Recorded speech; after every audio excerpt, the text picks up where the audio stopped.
Recording right now. You're recording right now? Right fucking now.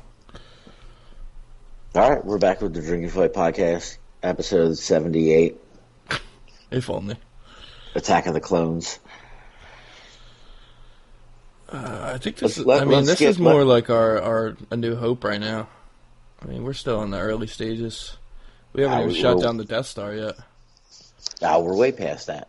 You think? You shot the rabbit hole? I think we're way past that. Way past that. We're like episode... I don't know. Well, this can't be 5. It's got to be close. It's got to be more than that. All right. We'll do Return.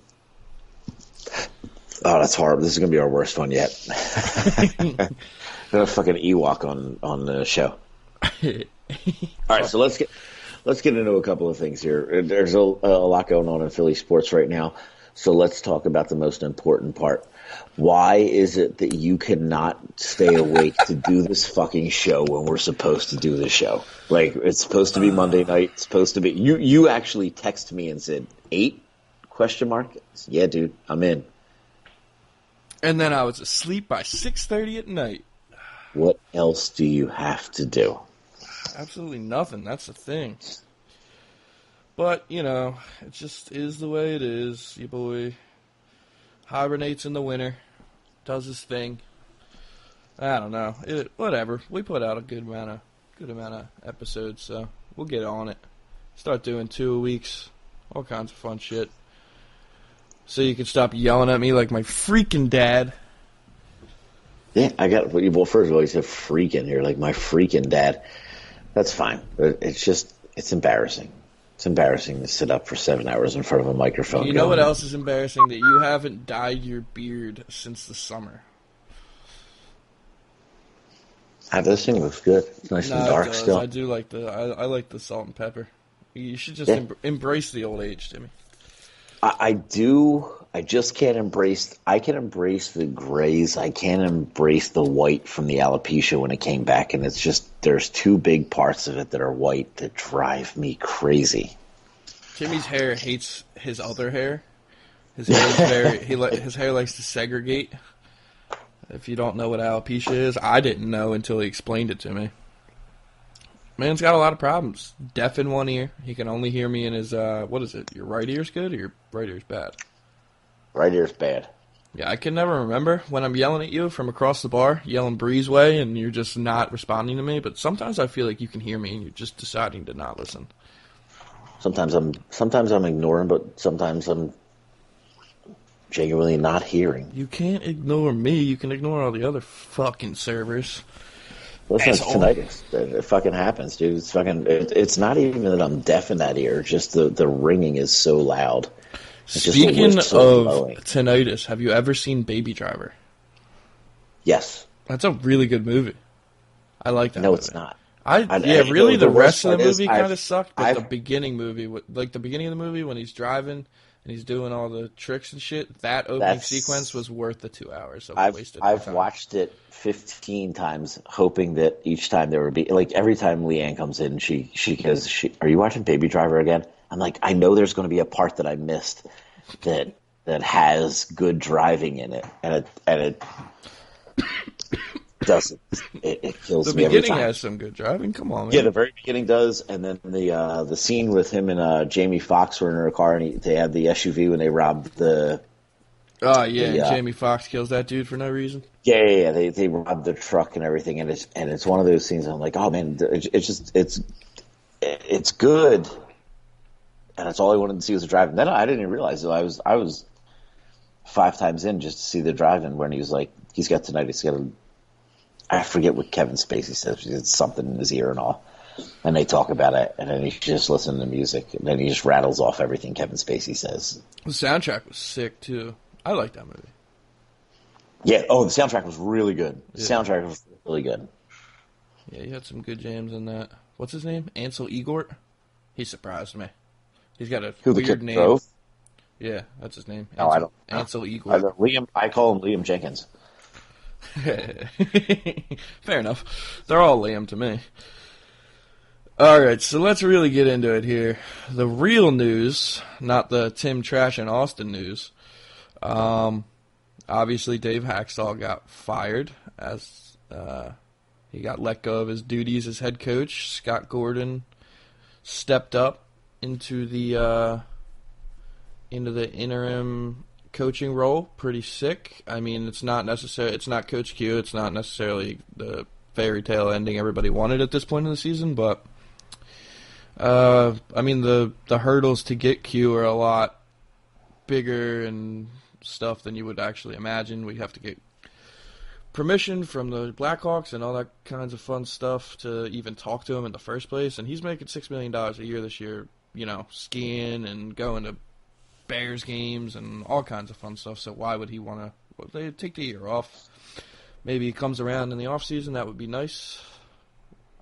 How do you feel about it, Timmy? I know you. I know you wanted him going for a while. I'm ecstatic that he's gone. I mean, I love that he's gone. The guy was brought in to advance younger players. His youth development was supposed to be where he excelled at, and he failed at it miserably. All he did was play veteran guys because they were veteran guys at the expense of the youth. His one job was to develop the youth. Where you're talking about Hextall came in and started putting together a very good minor league system as far as the talent level that we have, and he blew it. The guy flat out blew it. He didn't use the players. Travis Sanheim plays very, very well, gets 10 minutes a game. Andy McDonald plays horribly, gets 22 minutes a game. He blew it. He absolutely blew it. And the only reason he kept his job is because of Hextall. And I think the big reason Hextall lost his job is because he wouldn't fire Hextall. Even at this point in the season, when you got to look and say, look, it's time to go. It's not working. You know what really like boggles my mind is the fact that even down to when they actually fired Haxtell, a lot of reports came out that they were not actually ready to do that. Even at this point, they said the leak happened and all the commotion happened on Twitter, and the world erupted because we thought we had Coach Q. And how do you come back from that? And the reports on Saturday were great. They're all like, Haxtell's fired, Coach Q's coming in Monday morning. Look for it. He's getting announced. And they don't say shit. Nothing. It was great. Everybody wanted to jump the gun and just have that fucking. They wanted to have that thing where somebody could look back and go, "Oh, remember that guy said it first," and they all fucking failed. Yeah, I mean, shit changes, and who knows what was true and what wasn't true on whatever day that was, Sunday night. But at the end of the day, there was a lot of misinformation out there. Everybody and their mother was like, all right, this person said it. They're very, very reputable. So, I believe it. So I'm going to tweet it like I know it for a fact. And it just it really snowballed. So that was pretty chaotic, but I'm glad that we actually had some kind of closure to it the next day. Here's the question. So what's the coach's name now? What's the guy that came up from the AHL? Scott Gordon. Does he honestly make it through the end of the year, or do they wait till after the holidays when Quenneville's more likely to accept the job, and then they say, okay, look, we appreciate what you've done for a couple of weeks, but I think back Gordon, to the AHL you go? I think it makes the most sense for Gordon to probably stay the coach of the Flyers for the rest of the year. Just because the players have already went through a whole lot, and I think there's a reason. I mean, Gordon wasn't even in Philly for practice the next day. That shows that they weren't really ready to make that move when they made it. They said that Haxtall went basically into Fletcher and said, "Look, I need you to come out." Exactly, I need a vote of confidence, and Fletcher just couldn't do it. Like, we're not doing that. Here's the big thing. Let's say the Flyers, because we still have 50 games left. I mean, realistically, 2/3 of the season, a little bit less than. Let's say the Flyers do well. Do they still go after the coach that's not an organizational coach and go out and get somebody that's going to make this team better? Or do they just go, My feeling is that Holmgren's hands are still in this, so Holmgren's going to say, "Yeah, let's keep Gordon. Let's sign him for 3 years and let him be the coach." And it's another mistake. I mean, don't get me wrong; it may look like a mistake, and as much as I would love to see a guy who has won 3 Stanley Cups or whoever it may be, I mean, there's a bunch of experienced NHL coaches out there right now that don't have jobs, or are on another bench as an assistant coach when they really aspire to be a head coach again. There's plenty of options out there to where we could have an experienced NHL coach behind our bench, but who knows how the rest of the season goes. We're really in a spot where there's nowhere to go but up. If we go down, the worst thing that happens is we get Jack Hughes, which, that's a whole other thing. I'm not one for tanking, but I'm big on American players, so I'm obviously huge on Jack Hughes at the moment, but I wouldn't want to see us tank for the rest of the season. But if that's the team that we are this year, and that is what results of it, it's not the end of the world. But on the flip side of that, exactly. But on the flip side of that, say we do surge and make a playoff push and maybe even win a round, that's not going to be a coincidence. I mean, Gordon's hands are going to be in that.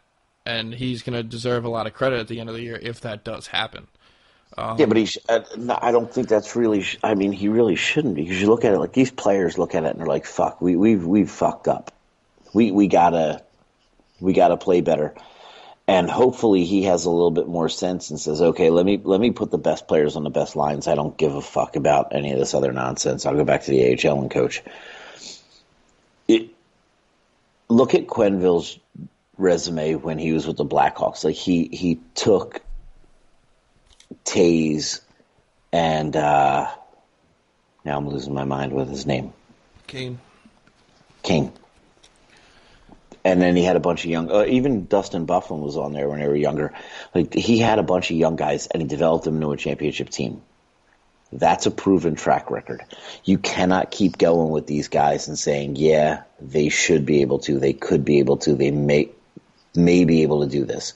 You got to look at it at some point and say, you know what? We need to get an experienced guy. But my big thing is the ownership of the Flyers needs to look, and they need to fucking dump Holmgren. It's been 35 years of the same bullshit of Clark and Holmgren. I get it.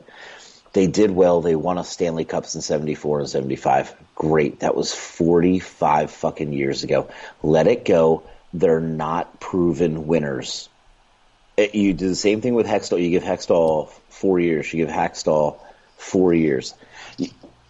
They've given Holmgren 20. They've given Bobby Clark's had his hands in this organization for 40 years. Like, let it go. Get rid of them. Dump the old way. Because guess what? The old Flyers way, the Ed Snyder, Broad Street bully bullshit, doesn't win you cups from a management perspective. And when they have their hands in it, they continually fuck up. I can agree with that. You can't say I'm wrong on that. Right now, realistically, I mean, the Flyers need a leader at this point, some kind of consistency, and the only person really left is, the only face really left from the Ed Snyder regime is Paul Holmgren. And, I mean, Dave Scott's not a hockey guy. He's not going to come in. No, go back. There's your point. What?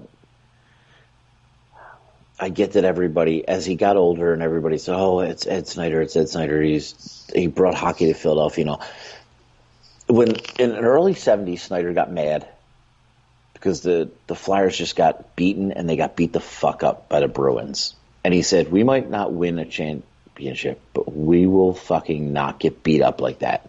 So he brought in guys, and that's when the bullies came about. But what happened after that is they never evolved as an organization. They relied on that, and they never evolved through that. Through the 80s when it was a little bit tougher, and Gretzky and all those guys were just swarming the ice and scoring fucking 7 goals at a time and all destroying everybody. To the 90s when it became a more it became a physical game again, but you had bigger, stronger, faster players. Lindros, Leclerc, Renberg, those guys were all fucking 6'2", 6'3", 6'4", 240, 235. Those guys were big guys. And then all of a sudden the league went small. The league went fast. The league went small. The concussion protocols came in. The Flyers never changed. Every time that those guys were looking, they're like, oh, man, you're getting these little you get these little fucking punks like Crosby in who come in, and is he enormously talented? Sure. But they put a bunch of players on the team like that in Pittsburgh, and the Flyers go out and get fucking Luke Shen and Zach Chris Ronaldo Pronger. and Exactly. Dan They Carcillo. want to be the bullies again. The bullies don't win. You need to adapt to what's going on in the league, and the Flyers have not done that in 40 years. Aside from really Wayne Simmons, and Wayne Simmons really is just kind of the ghost of Wayne Simmons, and as far as like the physical aspect goes at this point. And I mean, I'll throw Radko Gudas in there because he's notoriously a little bit of a dirty player. But aside from those two guys, you don't have a lot of that bully mentality left on the team. So, I mean, I think they were a little bit late to the party as far as, like, shedding, shitty, gritty, bully players, shedding those people and replacing them with fast talent. I think they did this the beginning, but I really don't think we're one of the slower teams in the league. We're one of the younger teams. We have a lot of guys who are faster, but really not like the Lightning or small guys that really just get the puck and just take off. We don't have a lot of those kinds of guys. So I mean, we definitely were late to the party, panicked, started shedding people like Ryan White and Dan Carcillo and the 9, and really didn't replace them with the type of complementary talent for our talented guys that you need to be a contender in this league for a long time. So I definitely agree that they really stuck to that bully mentality for a little bit too long. But I mean, so at this Holmgren point, has to go. Holmgren has to go because Holmgren's not. When do you do that? Do you do that this year too? Do it now. Do it now. Just get rid of them and fucking start over. If you have this much money involved and invested in this team, then you get rid of them. Get rid of fucking Holmgren. Get somebody in there as a president and player personnel guys that are hockey people.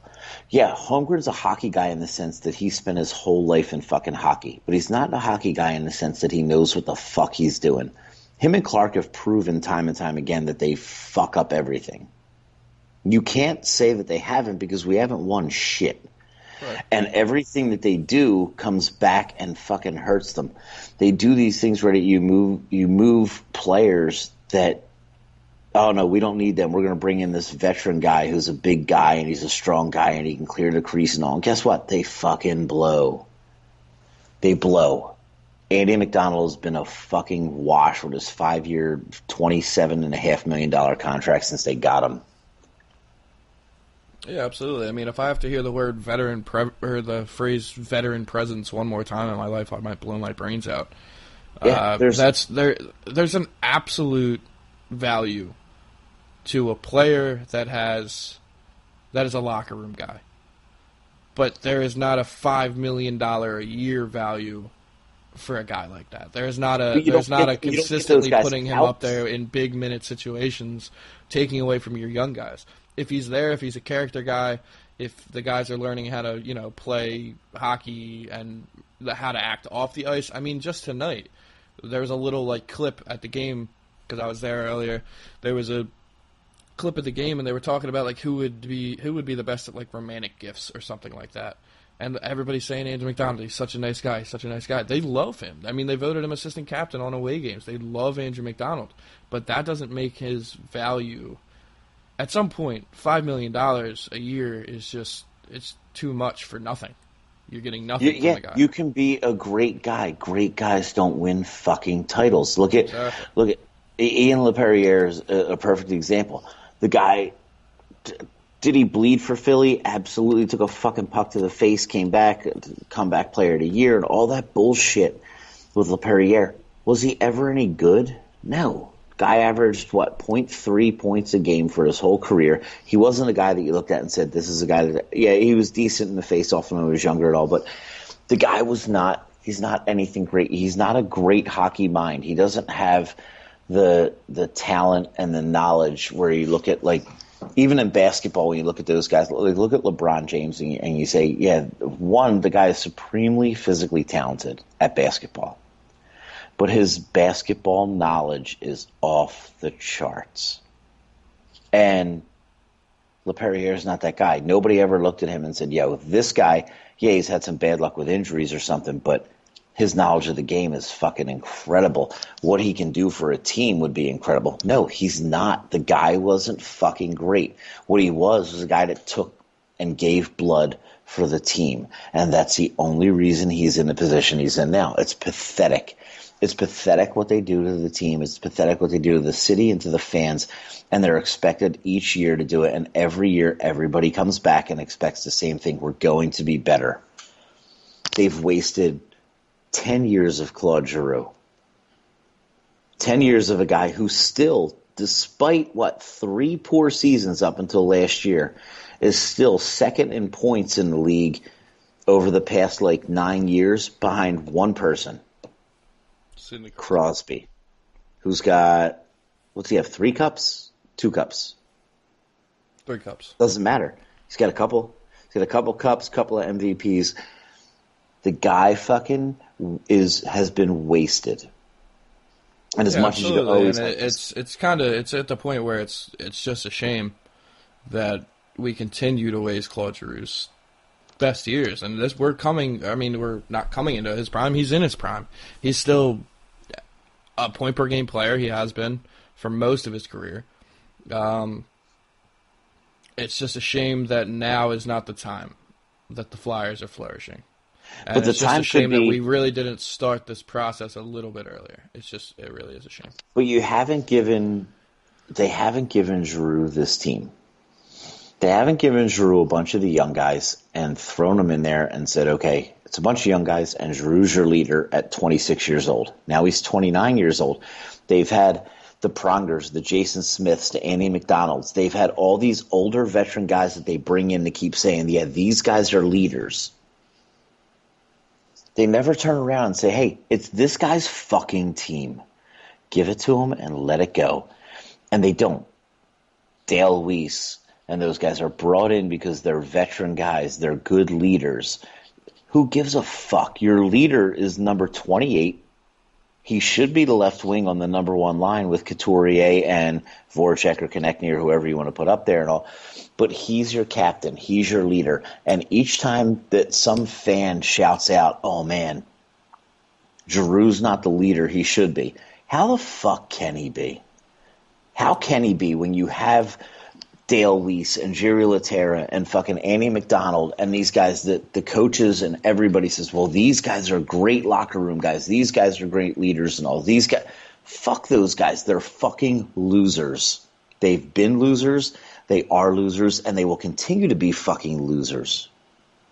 And the bad part is that you're fucking burning Giroux while it happens.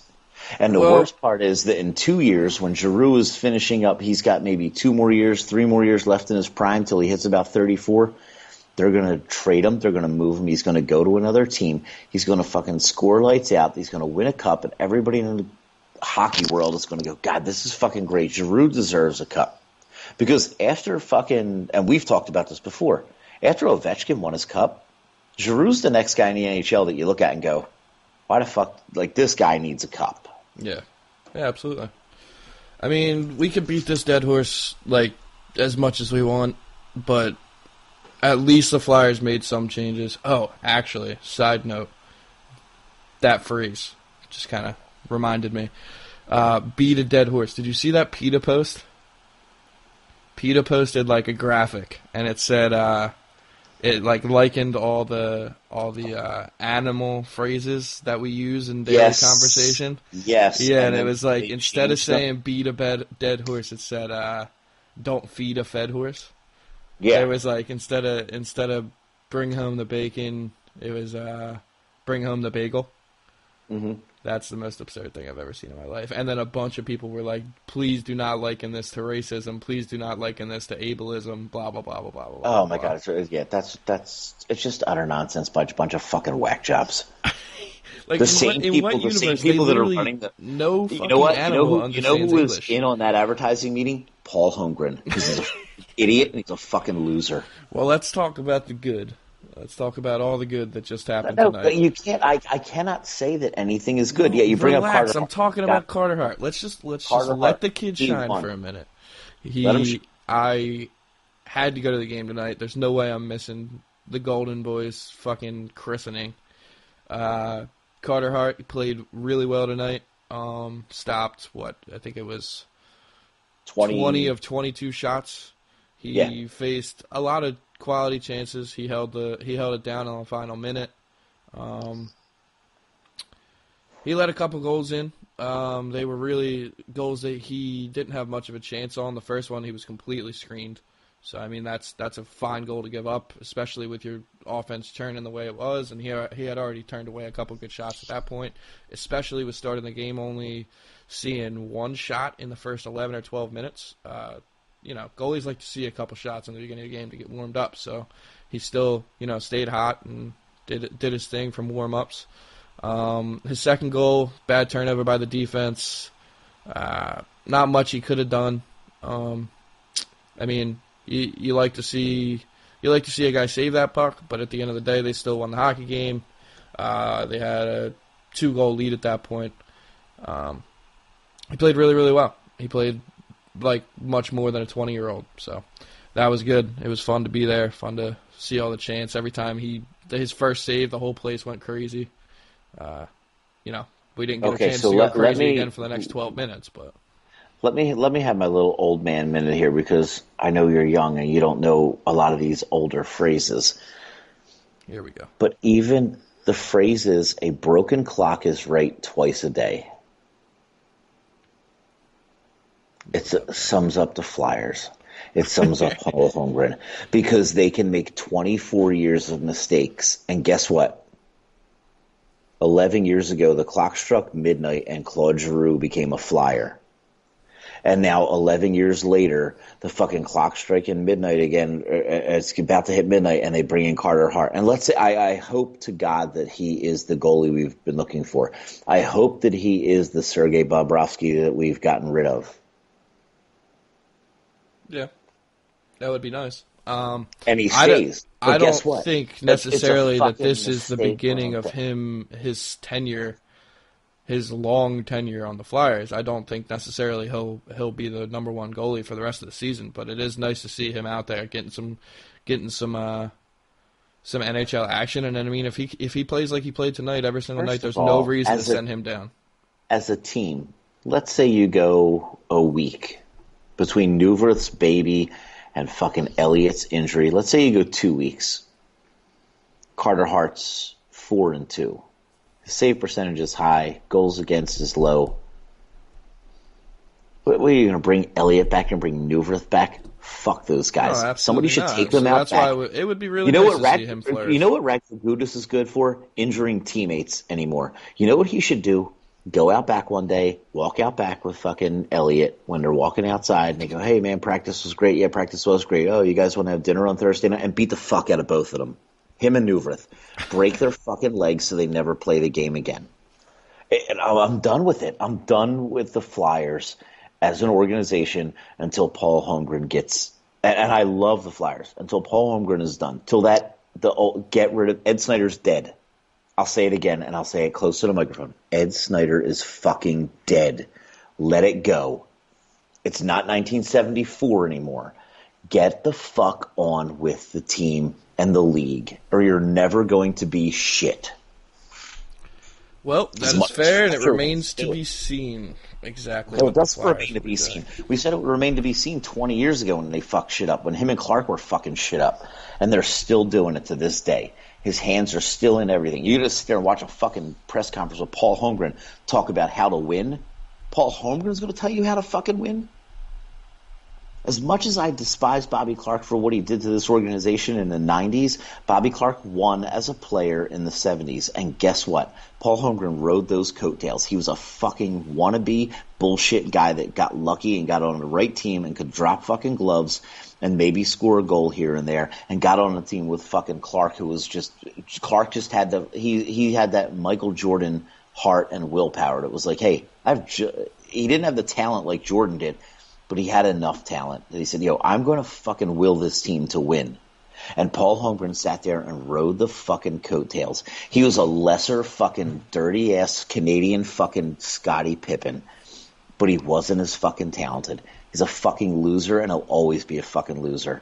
And he should have been gone 20 years ago. They should have never let him back in the organization. They should have never had him fucking a thing to do with this organization except for a fucking early skate or a fucking alumni game prior to the fucking New Year's game. Well, say it with your chest, Timmy. Now we know how you really feel. I'm disgusted there. He's a fucking joke, and they keep him on the team. Oh, man, let's harken back to the old days. You know what the old days got you? Nothing. Nothing in 44 years, 43 years. And they're not winning it again this year. They're not winning it next year. Dump them. Dump them and start new. Ed Snyder is dead. You're the new ownership group. Take over the fucking team. Get rid of Holmgren and say, we're going to be a legitimate NHL franchise now. There's no franchise you can look at in the NHL and go, they hold on to players like the fucking Flyers do. There's Very true. Very true. There's nobody. And I'm all for loyalty because we're Philly sports fans and I'm fucking loyal. I love my teams. I love the Flyers, I love the Phillies, I love the Sixers, I love the Eagles, but you cannot look at these guys and say, yeah, you're loyal to a fault, and it has destroyed the team for years. Dump them. Well, speaking of the other franchises, since we already beat this one to death a little bit, the Birds, they might have some playoff hopes. What do you think? Call it hot take. Do they make the playoffs?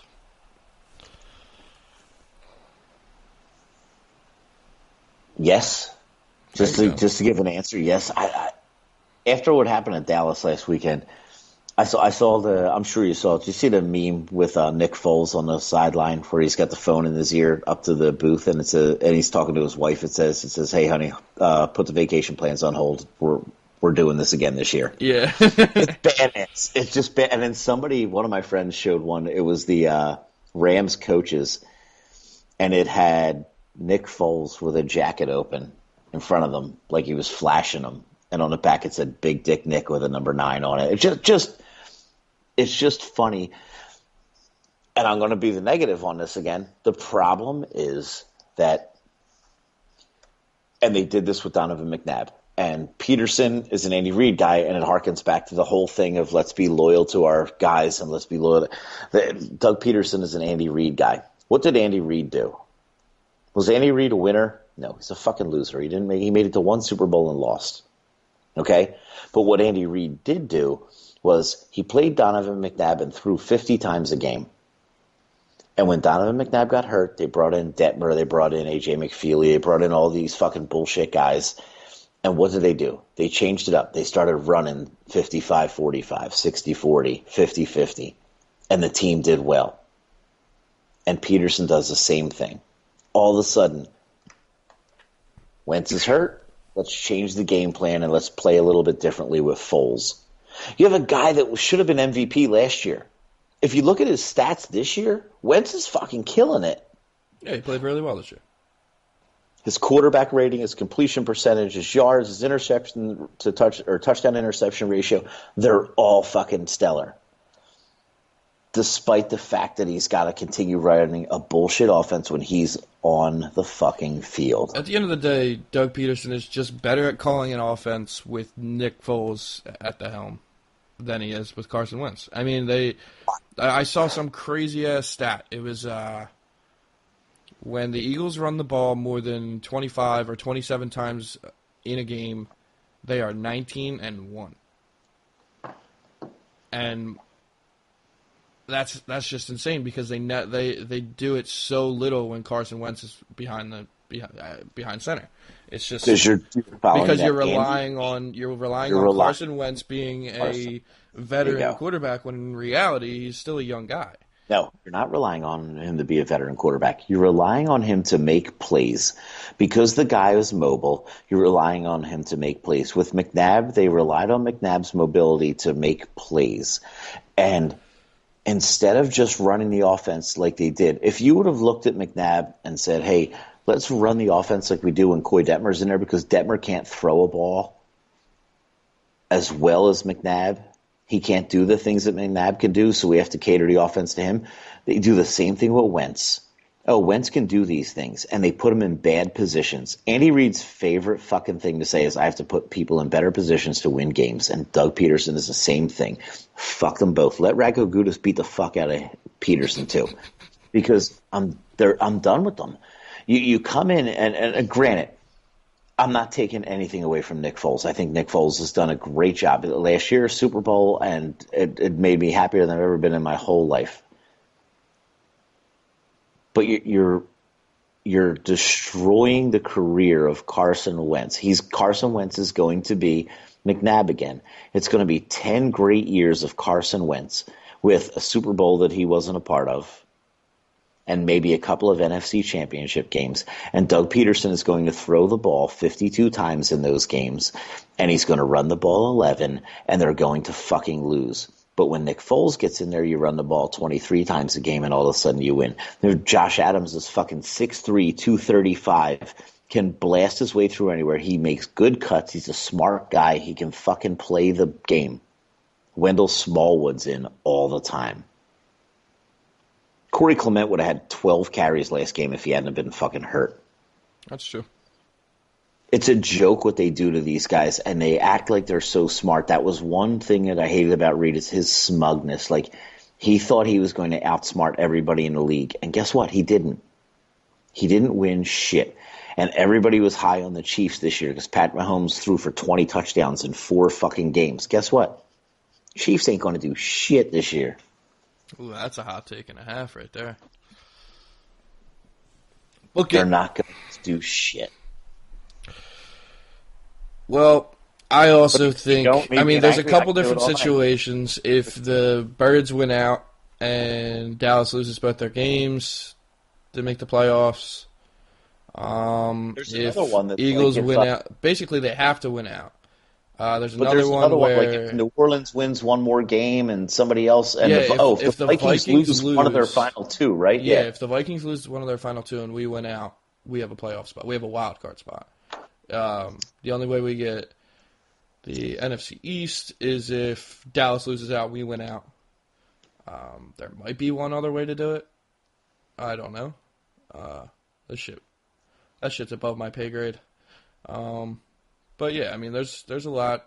There's chances. The Eagles are hot right now. Dallas obviously just got shut out. How do you get shut out in a football game? We had 2 shutouts in the NFL last week. 2. How often does that even happen? How do you not score a fucking anything? Not even a field goal at any point in the game? I'll give you the answer to that.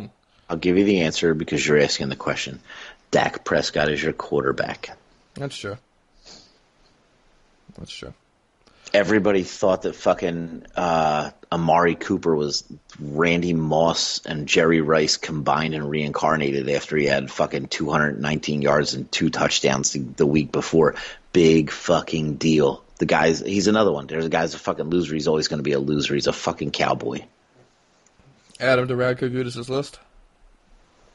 No, you don't even. I wouldn't even waste Gudas' time on the fucking Cowboys. They do it to themselves all the time. They just shit on themselves all the time. Elliott's getting suspended. Prescott's going to be shit. All of a sudden, Prescott's playing like shit, and Jerry Jones comes out and goes, "This guy's the future of the fucking team. Our coach is the greatest coach in the world." Guess what? They're fucking losers. They'll be done. They're not going to ever amount to shit. The only thing they're good for is getting hyped up for 2 games against the Eagles because the Eagles are a much better team. They'll get their 2 nationally televised games a year because they play against the fucking Eagles. And the only other way they get it is when they get flexed after they fucking beat the Eagles and somebody goes, "Oh man, we got to put them on primetime. These guys are going to be fucking studs." Guess what? You fucking lost. You got shut out. You're a fucking bunch of losers. They'll still be losers. Fuck Dallas. Maybe Ezekiel Elliott, after this fucking season, if he makes the Pro Bowl because he's fucking got a bunch of yards and everything, maybe he can buy his whole offensive line belly rings like he has, and they're matching belly rings. And cut off shirts. He's just going to sneak into their room at night and just cut off all their shirts. Yeah. Well, if they do, somehow, by the grace of fucking Cthulhu, make the fucking playoffs, how far do they go? Normally, I would say maybe they win a round, maybe they win the second round and they lose in the NFC Championship game. But after what Foles did last year, you can't count them out to get – you can't – if they make it to the playoffs, you cannot count them out for getting back to that Super Bowl. And in the Super Bowl, you can't count them out. Yeah, I mean, he did it last year. If they go up against Brady, he did it last year with probably a more yards and 5 touchdowns again. They're going to lose because the defensive backfield is shit. Yeah, it's not what it was last year. But Fletcher Cox is. I mean, I've seen Fletcher Cox has had like 7 sacks called back on fucking stupid penalties this year. They had 3 this year. Yeah, but he's Ertz, Brooks, and Fletcher Cox. Yep. So Brooks hasn't given up a sack in over 2 years. Guy's a fucking animal. Yeah, I mean the pieces are there. It could happen. You never know. I mean, there's something about Nick Foles and the Rams, though, man. That's superstitious. I'm not a superstitious person, but I went to a game at Lambeau Field in like 2015, I think. Went out to Wisconsin. It was the Packers. My buddy's a huge Packers fan. It was a Packers-Rams game, and Nick Foles was actually their quarterback. And I watched Nick Foles throw 4 picks that game. It's insane. I think those 4 picks that he threw against the Rams has given us some kind of crazy luck when he plays them. Who was his coach? Jeff Fisher? I don't even remember at the time. Jeff All Fisher, I know is it was Todd Gurley's first loser. year, and it was nice seeing Todd Gurley as a rookie. And Lambeau Field's just an insane stadium as is, so that was a fun trip. All right, so on to your shining Don't even get light. me started. Let's hear it about the Sixers. Don't even get me started. There's another one. You know, Radko Gudas can take Coach Brett Brown out back and beat the fuck out of him because the guy. There was a great video. Somebody, I don't know who put it out, and the guy's a gem for putting it out. But it was a video of all the NBA superstars in like the '90s and the early 2000s reacting to dunks from the dunk contest. But it was Ben Simmons shooting threes in practice. Oh, yeah, I saw that. That was sick. So fucking good. So good. But guess what? That's not his job. That's not what Brett Brown tells him to do. That's not what Brett Brown dictates that he does. And Brett Brown is the coach. It's a fucking waste. The guy, again, you got a guy like Joel Embiid dominating people down low and all, and then Embiid comes out and finally says it, like, why am I starting outside when I'm doing so well down low? Why are you starting me outside all the time now? And it turned into a Jimmy Butler thing, and then he turned around and said, no, I didn't say it had to do with Jimmy Butler. I just said that they've changed the offense a little bit since Butler got here. He's still doing the same thing. He starts out on the fucking perimeter. It's a fucking waste. You're wasting talent. The problem with the Sixers is right now is they have no depth. They have 0 depth. Yeah, none whatsoever. Fultz is out. Zaire Smith is out.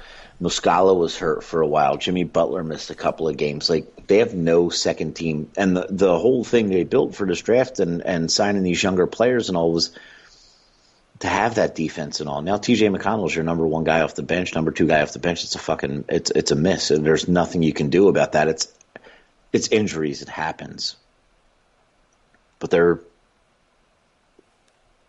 still doing well. It's just that they're in a fucked up situation. And again, I think that it all comes back to coaching. It comes back to coaches saying that they're going to put their players, if I have to hear it again since Andy Reid came here, is I'm going to put my players in a better position to win the game. But you're not doing that. You're sticking to the same routine. What is it? The definition of insanity is doing the same thing over and over again, expecting a different result, and that's Brett Brown. He goes Albert after Einstein. one game, and he says, guess what? I have to do a better job of putting these guys in a better position to win a game. And then he turns around in the next game, they run the same offense. They run the same defense. Hey, TJ McConnell guarding DeMar DeRozan the other day. fucking just dropping buckets left and right. It's a fucking joke. It's amazing, and I know that we can all sit back and be armchair quarterbacks and fucking couch GMs and all that kind of stuff. These guys, they're just not doing what they're expected to do. Yeah, absolutely. So, I mean, injuries are huge to the Sixers. Embiid's always, a risk of those kinds of things. Apparently, so is Jimmy Butler at this point. Plus, we've seen that he can have that rare game where he puts. What did he put up last game? How many points did he have? I don't even know. Yeah, not very many. In the current state of the Sixers, do you think they need something, or do you think they should run with what they got? Yeah, they need 3 to 5 bench players is what they need. Wilson Chandler doesn't.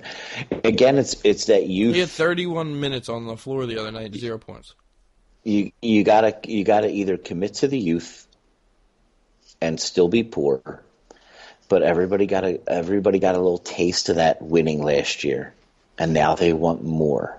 And I get that, but they're not there yet. They weren't supposed to be there. They weren't supposed to be 52 wins and beating the Heat in the playoffs and looking like a team that could really do something. They were supposed to get gradually better. And everybody got that taste, and everybody thinks they're going to win a championship, and this is where it falls apart. So when you start thinking, maybe not a championship, but win a championship next year. We've definitely seen that we're, a quarter of the way, more than a quarter of the way, like a third of the way through the season so far, and they're still on the upper echelon of the Eastern Conference. I mean, they may not win a championship, but it's fair to expect a good showing in the playoffs. Great, good showings do a lot. What do you hold up at the end of the year?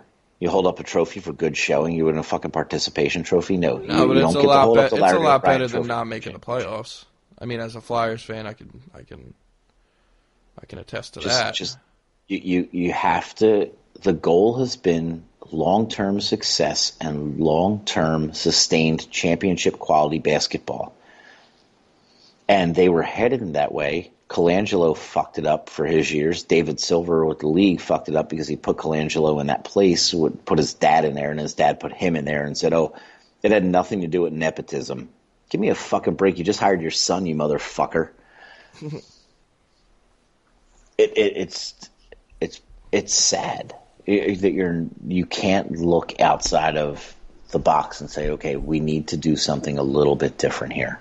Look at, and everybody's all over Toronto's dick. Toronto's the best team in the league and all. Granted, Toronto is fucking killing it.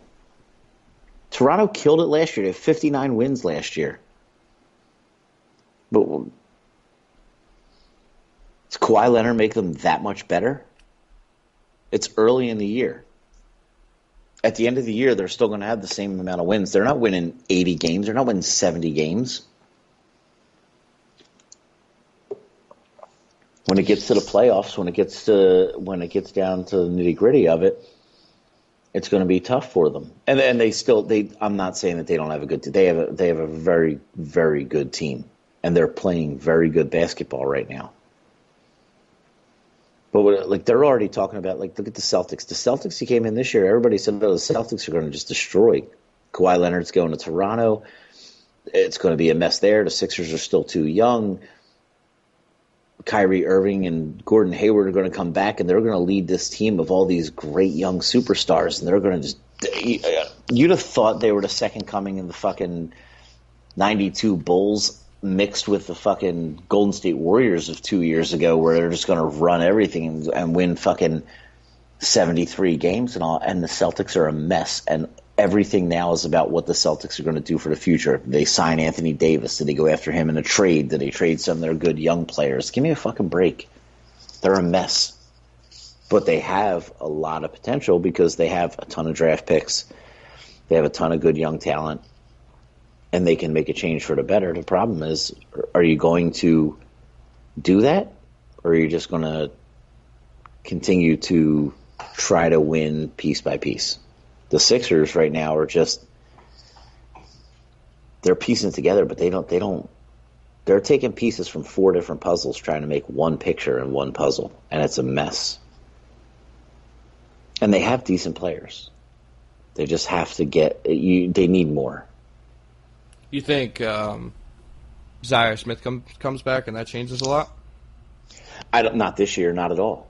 Zaire, for all of his defense and athletic ability and everything, the guy, you have to remember, this guy just had surgery on his throat. He had foot surgery and was coming back, and then had that allergic reaction and lost 20 pounds. Went from being 185 to 165. Now he's back. That's going to take a lot to get back to. That. Yeah, you're not going to be in basketball shape. You're not going to be back into a first round draft pick in 6 months, it's not even 6 months. It's 2 months. They're looking at, if you say January or February, the guy comes back. I don't even think he'd play this year. Like I said, I'm not a very superstitious person, but, I mean, there's got to be some kind of fucking curse on the Sixers as far as health of young players goes. It's like the Eagles. They have, I feel like both of them have poor, and the Flyers too, they have poor medical staffs. They don't run through things completely to see. I don't know, and I'm not a doctor or anything, but it doesn't seem like they're doing everything that they should do to see if these players are completely able to play. How does Carson Wentz come back and play? And all of a sudden they're like, yeah, we noticed that he had a problem with his back 5 weeks ago, but we didn't realize it was a fracture in his back till this week. The guy's got a problem in his back. He's the future of your franchise. He's the face of your franchise. Take care of him. Take care of him now. You've already seen what Nick Foles can do. Guess what? Foles has a fucking back issue, or Wentz has a back issue. Pull him out. Let him fucking go through the tests, go through the rehab, and make sure that he is 100% healthy. If not, you're going to have Ryan Howard. You have Ryan Howard tear his Achilles when they lost to the Yankees, and then they rushed him back, and he came back the following May, and he wasn't completely healed from his Achilles injury, and he changed his batting stance and he changed the way he used his weight and shifted his weight when he swung the bat, and guess what he did? Tore up his fucking knees. Ended his career. Give the guy a whole fucking year off. Let him get healthy. Don't rush him back. If you know he's got a back problem and he's coming off an ACL, MCL, and fucking other ligament damage in his knee, in terms of Wentz, don't have him back. Yeah, the Super Bowl was great, but guess what? Wentz didn't win you the Super Bowl. Nick Foles won you the Super Bowl. Yeah. Just run with Foles. Side note, Ryan Howard note. Were you working that day that Ryan Howard came in to work? No, I wasn't. You weren't working? That's a shame. No, he is fucking and I love Ryan huge. Howard. Yeah, I love Ryan Howard. He is gigantic. We were all working on Sunset, and he was sitting on Sunset, and he got done his dinner, and he walked over to go watch the band, and he was dancing with his kids or whatever, and he's just like, he's giant. He's a full foot taller than everybody out there, and I know he's tall, but he looks a lot taller than he actually is. That man is huge. Yeah. And of course, and guess what? Of course, you know who they gave his table to? Ivana. She doesn't even know what baseball is. But I mean, that was probably a smart move because we would have fangirled over him. Yeah. But guess what? I feel bad for Ryan Howard because I mean, what he did in that short amount of time from I think about 2006 to about 2010 maybe was incredible. But then the Achilles, the knee, then it was the knee continually, then it was the hip. It all spreads. If they would have let the Achilles heal and let him play fine or let him get completely healthy, then he could have come back and maybe done a little bit more. I think the teams, they obviously adjusted to him with his pitching and the breaking balls and all that he wasn't able to hit and the infield shifts and everything that they did for him. But he came back too soon, and that physically took a toll. I mean, you can't take a guy that's 6'5", 250 pounds and expect his body to just bounce back like he's a fucking Olympic gymnast. Like, they ruined any. Granted, for as much shit as everybody gave Ryan Howard and all, the guy went out there every day and tried his hardest. Yeah, absolutely. And the same thing with Wentz. Wentz goes out there and Wentz tries his hardest. The guy's playing with a broken fucking back. a broken back. And he's out there playing. And Doug Peterson's like, the guy's got a fucking back injury. So let's throw it 46 times in a fucking game. Let's have him rolling left and rolling right and doing flips and lifting fucking linebackers. We need 2 yards. You know what we're going to do? We're going to pull a sweep and we're going to have him keep the ball and get fucking murdered. Not the 6'2", 240-pound fucking running back that we have sitting back there that could just blast into people that's fully healthy. We're going to give it to the guy with the broken back and the fucking 8 months away from it or 9 months away from a knee injury. It's fucking stupid, dude. Well, we've done a fair amount of ranting tonight. It's currently 2:41 in the morning. It's pretty late/early. I gotta be up and I gotta clean our bar tomorrow, Tim. Yeah, what are you doing tomorrow? Because you said you're going to be over to the Crab House in Wildwood Crest, where we both work at the Crab House, the 2 Mile Landing down in Wildwood Crest during the summer. So what are you doing tomorrow? We are going to clean main bar and clean out, or not main bar, clean 2 Mile Bar and clean the cooler out. Oh, they're done for the season. That's right. Thanksgiving's over. The holiday parties are over. They're done, right? They stopped well before Thanksgiving. But they did Thanksgiving. They did a couple parties, and now they're done. So, wow. Get it ready to go in 4 months again, right? Your resident pack mule got the call. Hey, can you help me? I got you. But, you know. You're gonna be a real treat tomorrow. What time do you have to be there? No idea. JoJo said 11:30, and if anybody knows JoJo, that means that's 12:30. Yeah, 1 o'clock. Yeah. So, but whatever. I mean, Lily's gonna pick me up probably. I hope. I just texted her. She hasn't answered. She's probably asleep. But my truck is out of commission, so it's either gonna be her or JoJo. I just need to do some shits. Just a couple different things. It's cold. It's winter. My truck doesn't like the cold. It's old. It is what it is. Yeah. So here's the thing. We talk about Ryan Howard. Bryce Harper, Philadelphia Philly, or not a Philadelphia Philly? And I know you're not a big baseball guy, but they still have the odds of him signing with the Phillies. But in the beginning of the offseason, it was he's going to be a Philly. There's no doubt about it. And now all of a sudden, after the winter meetings, now it's like, I just saw something. I saw some random dude posted that he was in a restaurant like 3 days ago. That's bullshit. They all do. Somebody posted. It was in Vegas. And somebody last week during the winter meetings, he was in Vegas at his home, and somebody posted that too. Like, I just saw Bryce Harper and Rhys Hoskins walk into this restaurant, and I'm eating dinner here, and they took a picture of his knife. Yeah. His own knife, like took a picture of his own plate and was like, "Yeah, they're here." Didn't even take a picture of the dude. No, so, I mean, there's a lot of hype around it. I can't call it, but from what I hear, the dude is really good, but a lot of people on the internet think he's a little bit overrated. I would pretend my best to be very excited if we do sign him. Not that I really care. I mean, I do. I want to see another championship in Philadelphia. If that's what it is, then I'll go to the parade. Fuck it. I mean, I was 13 when the Phillies won, so I didn't give two shits back then. But I'd go. The guy, even last year, I think he hit 249 last year. He still had like 32 or 33 home runs, 100 RBIs, and he brings excitement. And they've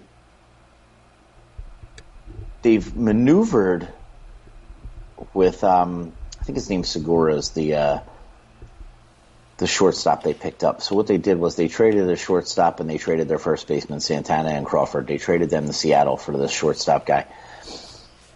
But what it did was enable Rhys Hoskins to go from left field to first base, where he's much better at. And Hoskins last year had 34 home runs and like 82 RBIs or something. That's a better thing. Then they signed Andrew McCutchen, who, although he's past his prime, is still a consistent guy.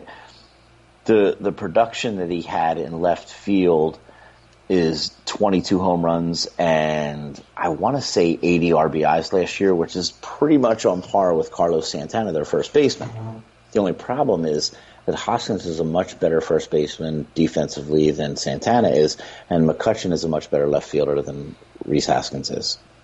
So you've improved your team defense, and the shortstop position is now solidified. Yeah, I mean, I hear a lot of people say that it was quite a bit of money because McCutchen's a little older, but from what I hear, sounds like it was a good signing. Sounds like he's not necessarily going to return to his prime, but he's a good piece for a build, like for the Phillies. So I would love to. I some of the most loyal fans are Phillies fans. I would love to see those people get the team that they deserve after years of misery. Not that we all haven't endured such misery in our own respective sports, but Phillies fans.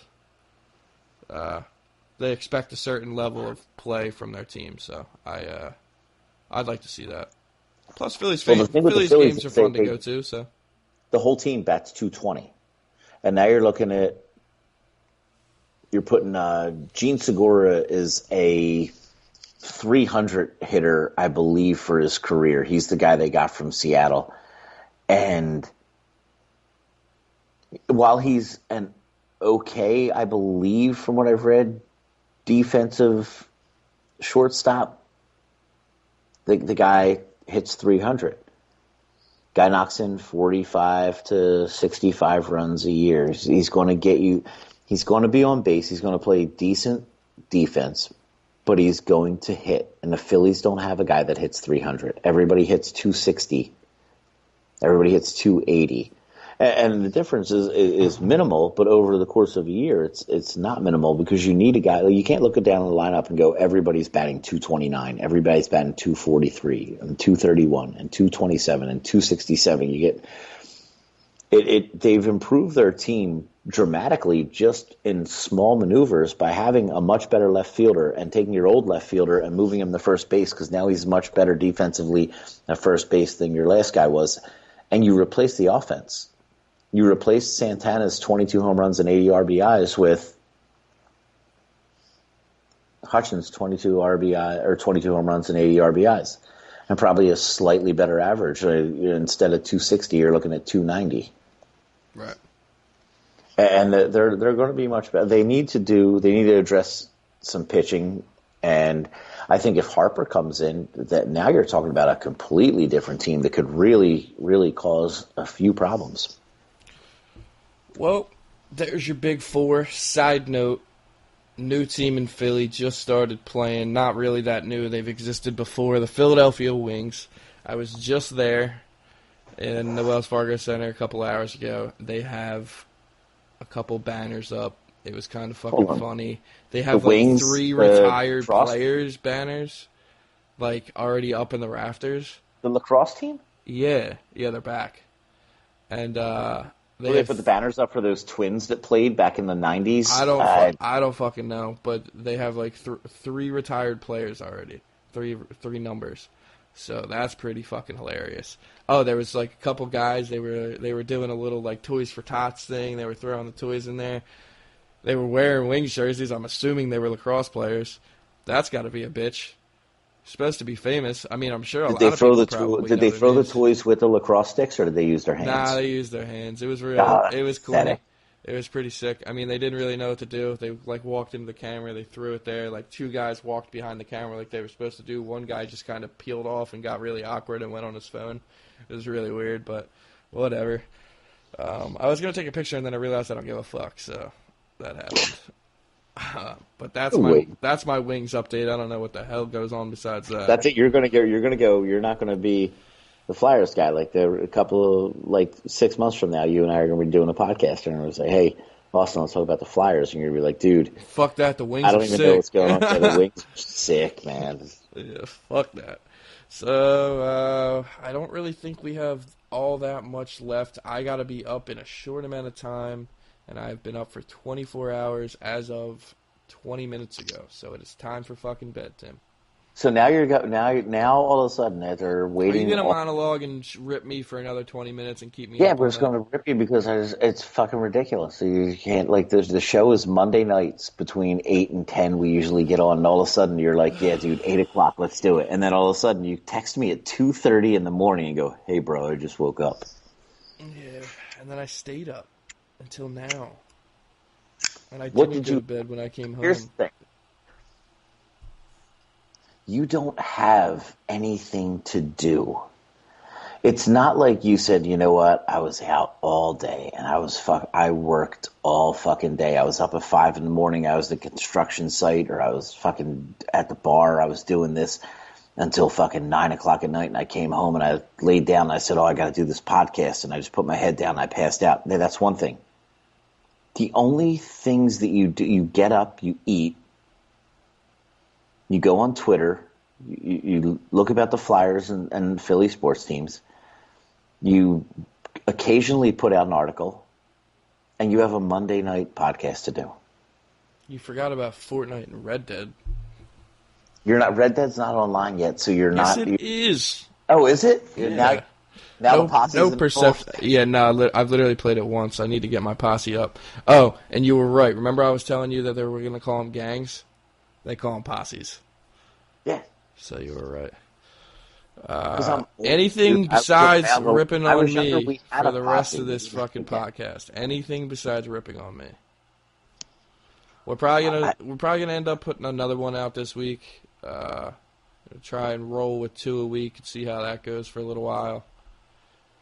We'll try and do one Thursday night, but we'd have one of my buddies, Matt Barlow, is from Montreal. He is a huge hockey guy, very knowledgeable. He's a professor up in Massachusetts. He teaches at one of the colleges up there. He's a author, wrote a book called Griffintown about it's about the Irish community in Montreal. It's like the dirty little Irish neighborhood in the 1800s, and all. And he wrote a book about that. He wanted to come on and talk hockey. He was ready to do it last night, but we'll get him on this week. He's a very knowledgeable guy. The thing that I love about him is he hates the Flyers. So to get him on and to talk about it, all we got to do is be pro Philadelphia, and we could do a 9-hour show of him just arguing with us about how. Like? He's a Canadiens fan. He's from Montreal. He's from Montreal. Oh, yeah, it's great. And him and I just go back and forth. That'll be fucking fun. I get a text from him randomly, and we've been friends, Matt and I, for probably about 8 or 9 years now. And I get a text from him randomly, and it goes, "Fuck the Fuckadelphia fuckers." That's all it says. And I'll tell you what, it's guaranteed to be during the Flyers-Canadiens game if they score or the Flyers beat the Canadiens.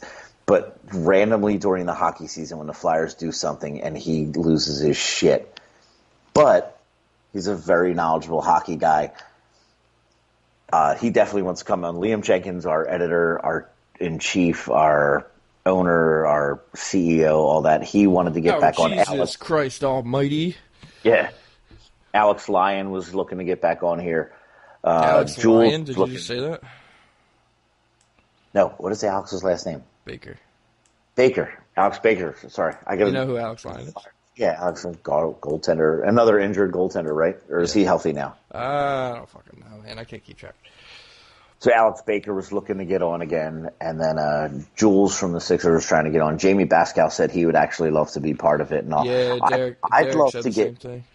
I'd love to get Jamie on or Derek at the same time as Matt and let them go at it, because Matt, like I said, Matt's a super knowledgeable guy. He just has a lot going on that he doesn't write for sports, but he's very knowledgeable in hockey. I'd love to get them. You and I could sit back and just figure, yeah, this is great. Record 12 hours of it and just fucking break it up into 4 shows. We'd be fine. We wouldn't have to say a word. That's my favorite. But Liam definitely wants to get on. If we could try to get if we do one Thursday, we could try and get on early Thursday and get Liam on, we could get Matt on, get Alex back in to give us his update on how Lehigh College is doing. So we got a lot of fun shit in store. We're gonna start pumping out a little bit more and more as time goes along. We're hoping by We'll see if, spring to have a really good schedule going on, start getting a couple really cool guests on here and all that kinds of fun shit. We got to see if we can get the Wildwood's number 17 ranked firefighter Mike Party on about how great his Giants are. Yeah, we gotta. You guys will love Mike Party. He'll be a lot of fun on here. So. We just have to call him up randomly, and when he answers that he doesn't know it's from the show, and be like, "Yo, what's up?" And he'll go, "Yo," and I go, "Dude, you're on with us right now," and he'll go, "Fuck, I don't want to talk about the Giants." He'll be like, "Why the fuck you guys do? I'm at work. I gotta go. Dom needs me to cook food." Well, besides that, all that kinds of fun shit, make sure you follow both of us and our podcast and everything else on Twitter. Make sure you follow Philadelphia Sports Network and everybody that is associated with it. I'm not really good with the remembering Twitter handle things. I can't even remember my own. But, they'll be in there. They're around there. Jamie Pascal and Austin Mitchell and Tim Sullivan and Alex Lyon you can follow too, but follow Alex Baker, Yamil Rosen, Liam Jenkins. Check out the YouTube channel. Check out the fucking. Oh yeah, make sure you look at the YouTube channel. Oh that my shit God, is sick. Look for the Drink and Fight shirts coming out soon. Yes, those are gonna be We'll get everybody wearing Drink and Fight podcast shirts around town. But yeah, I mean, like I said, we're probably gonna just stay as bad, if not worse, at our outros as time goes along. But we may get better. You never know. I can't call it. But besides that, that is it for us tonight. Thanks for listening, and catch us on Thursday or Friday. Yep. My wife said I have had enough. That's it. I'm sick. Get out. So I stumbled down to Kelly's Pub across the edge of town. And I told the boys my story, and we had another round. Oh, drink it, fight. Oh, drink it, fight. I might see a pretty girl, I'll sleep with her tonight. Yes, I'll drink it, fight.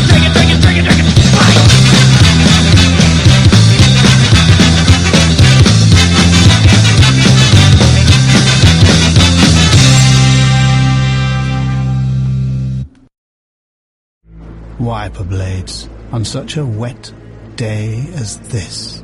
Squeaky, streaky. Rain rattles your windscreen, smears rattle your confidence. Can't see, can't drive. Can't believe you haven't been to Halfords yet. We fit new wiper blades on the spot from just £2. And we're open late, 7 days a week. Find your local store now at halfords.com. Ready for winter's worst? Ready for anything. Halfords, for life's journeys. Wiper blades sold separately. Selected vehicles only. In most stores. Opening times vary.